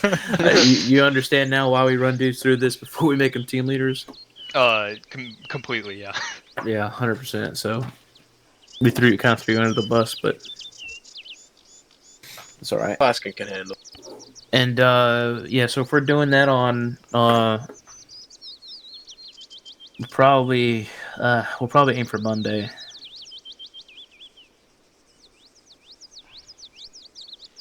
Yeah, for right now we'll say Monday. I'll put the word out on Saturday because we gotta get like 5. We gotta have a whole squad, so you need 5 more dudes, which we should be able to get pretty easily. Normally we have a big turnout for Ranger School. Most of the time I have to kick dudes out because I don't need you guys leading 6-person teams. I mean, it doesn't make sense. But yeah, man, that's pretty much. I think that's all I got. And then whenever you finish those things, finish the night, you get your Ranger tab. And then probably shortly after that, follows promotion if you meet the criteria. All of you for sure, like probably next Tuesday, I'm going to be running either AIT or the Land Nav course again. I'm trying to get your squad leaders instructor qualled on AIT so they can just schedule a day with you guys and do it themselves. Because to be honest with you, like, you know, I literally had 7 days of training planned last week, and then this week is literally like the same thing. God damn. So, I mean, but the thing is, like, I don't mind doing that shit. I really don't. You know what I'm saying? But, you know, it's their job.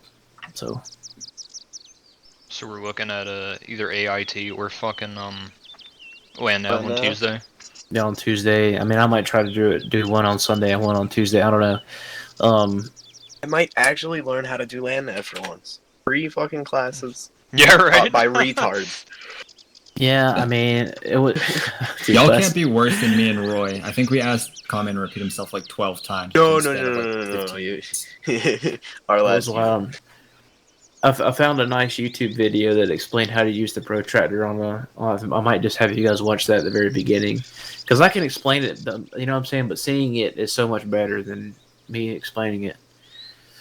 Well, I don't know. I might put that video up there. Yeah, I mean, it's a great course. Use your pace speeds. You gotta use your pace speeds. People try to do it without the pace speeds, and honestly, I think I'm just gonna automatically fail people. I'm gonna be like, hey man, you're 500 meters past your point. Did you use your pace speeds? No. Okay. Keep going. I'll let them wander around for another 3 hours and fail them at the end of the night. Alright, what's up, Ollie? Yeah, all good. Alright. Alright, so Marksman Shoot House. Idea is to backtrack a little bit to the northeast and use the ASR instead of the MSR. Assuming if we were the enemy at that location, we will have specialized on, on the MSR. So I try to avoid that vehicles for the time being. So we go around northwest, northeast. Get back to video. So I understood that we can use vehicles, but most likely we will not next week. So let's make this mobile infantry. I mean, not vehicles operation. So yeah, start moving south. Let's get to the ORP. I place Leaders Recon and Hill 68. Well, it's not exactly Hill 68. Yeah, I mean, elevation is not the best, but this is the best elevation we can have, which is not on top of the objective, which will be pointless if we have a good elevation, but it's right on top of the objective, it's pointless.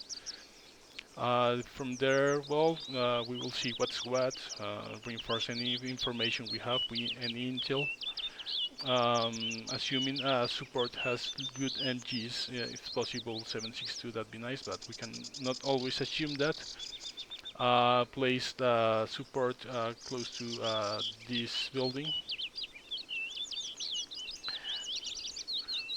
which we can maybe utilize it, for cover and concealment. Maybe it depends. Move the assaulting force a little bit south to use this avenue of approach to use these compounds here structures as some means of cover and concealment because we are pretty exposed in this area. Basically, the higher elevation on the area um, close to the objective is the objective itself. So hopefully we have some accurate fire from the support elements. I divided this in phase line yellow and green to, try to have the support element lay fire as much as possible on the objectives in the northern part, southern and northern part of phase line green. Once the assault element starts pushing in, we will have to lift fire. Well, support will have to lift fire and focus on the northern side of the objective if possible, while assault element does its thing. So, yeah, so that's basically it's pretty rough. I'm this is like the use of terrain is not on our benefit unless I'm missing something, which probably I am. Yeah, we will delegate areas, buildings marked as green, blue, and red uh, for the force we have at hand, if that makes sense. Okay. Uh, yeah, so I like this plan. This would be an amazing plan if we're talking about like a platoon size. As far as like setting up the support way up here and having them fire onto the objective. But just remember that you have just 2 teams of 4 dudes, right? Oh, right. And it's because it's a squad, so you're not just gonna send like 4 dudes in here alone.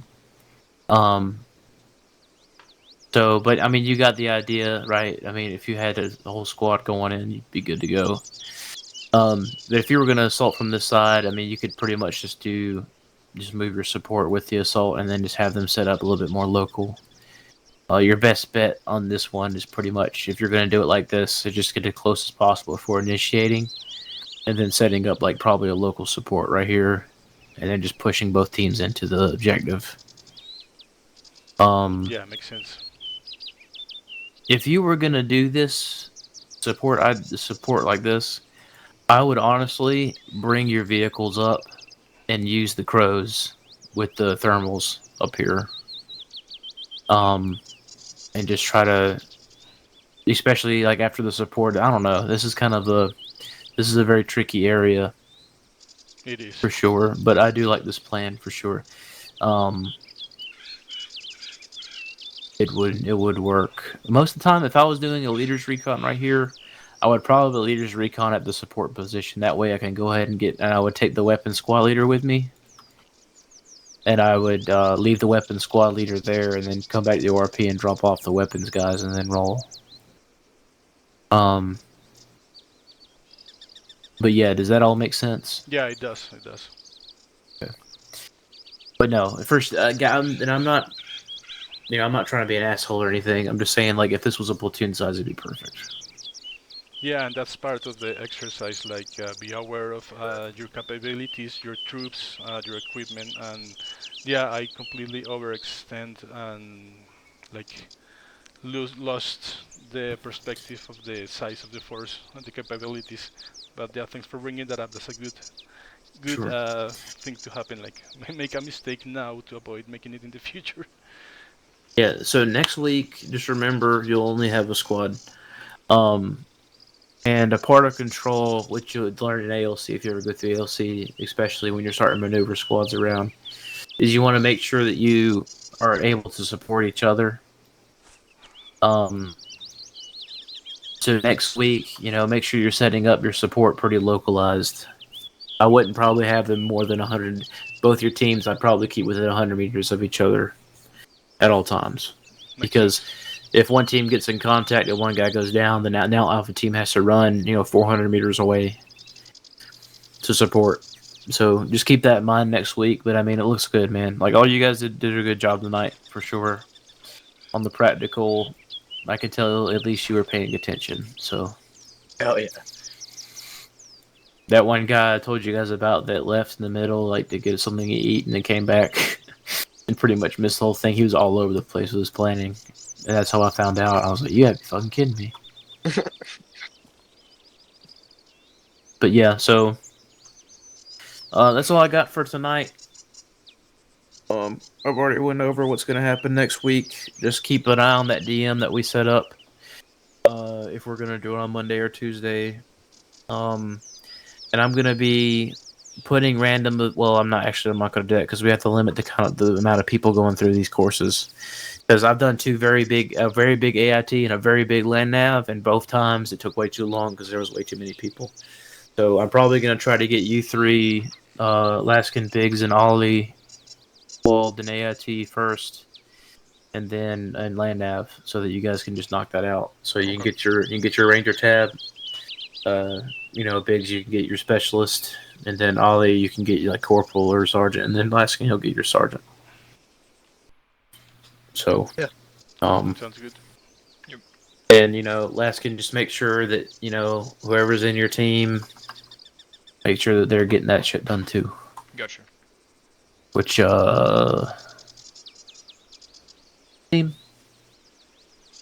What was that? Who's in your team? I have no idea right now. It's been really disorganized in 1-1 lately. Okay. So you got Landry and Outlaw in your team. Wager, no, okay. 2 new guys, yeah. Yeah, if you look in the HHC RAS channel or Ranger channel, which you should have access to, if you look in the pins, there's the roster in there, I believe, or in the Echo Cough. Actually, sorry, the Echo Cough is pinned. Yeah, we've been running real understaffed, so 1-1's mainly been running as a single team lately. Yeah, I got you. But let me go ahead and mark you guys day 1 complete. So we got Laskin, Hero, Biggs, and Ollie. So I keep track of all this stuff. I keep track of everything.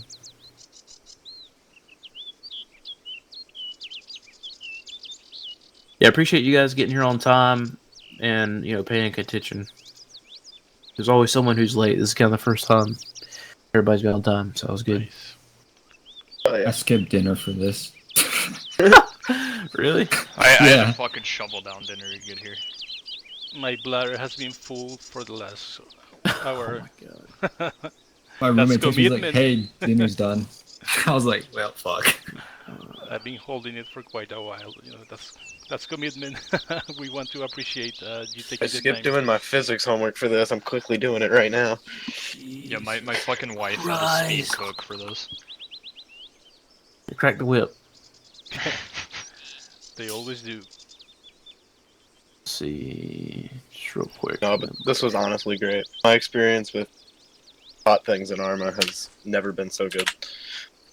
Yeah, for sure. This and advanced CQB are Oh yeah, advanced really, PQB really good like courses. tickled my brain fibers. I don't know how to explain it.